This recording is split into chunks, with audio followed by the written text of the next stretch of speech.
চীনের শাহ ইয়ুং-চুন ভালোবেসে বিয়ে করেছেন চুয়াডাঙ্গার ফারিয়া সুলতানা মুনকে। প্রথম দেখাতেই অন্তরার প্রেমে পড়েন চীনা যুবক চেং নেং। তারপর বিয়ে। চীনা তরুণ লি নিজের দেশ ছেড়ে নাটোরে এসেছিলেন শুধুমাত্র ফাতেমাকে বিয়ে করতে।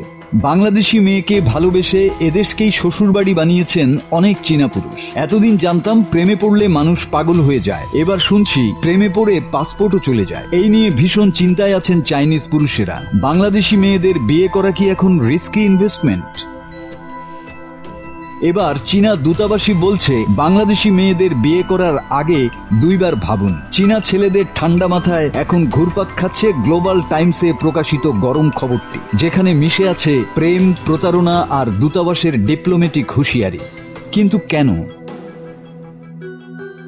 দূতাবাসের সতর্কবার্তায় চীনা নাগরিকদের বিদেশিদের বিয়ের ক্ষেত্রে কঠোরভাবে আইন মেনে চলতে বলা হয়েছে। এছাড়াও অবৈধ ম্যাচমেকিং এজেন্টদের এড়িয়ে চলতে এবং শর্ট ভিডিও প্ল্যাটফর্মের আন্তঃসীমান্ত ডেটিং এর বিষয়বস্তু দেখে বিভ্রান্ত না হতে পরামর্শ দেওয়া হয়েছে। জানা যায়, চীনে নারী পুরুষ অনুপাতের ভারসাম্য নষ্ট হয়ে যাওয়ায় সে দেশের বহু পুরুষ বিয়ের জন্য অন্য দেশ থেকে হবু স্ত্রীকে আনার পরিকল্পনা করছেন। টাকার বিনিময়ে কিছু কিছু এজেন্সি এই সম্ভাব্য স্ত্রী খুঁজে দেওয়ার কাজ করছে, আর এর আড়ালে চলছে মানব পাচার। দূতাবাস চীনা নাগরিকদের বিদেশি স্ত্রী কেনার ধারণা থেকে বের হয়ে আসার এবং বাংলাদেশে বিয়ে করার আগে ভালোভাবে চিন্তা করার পরামর্শ দিয়েছে।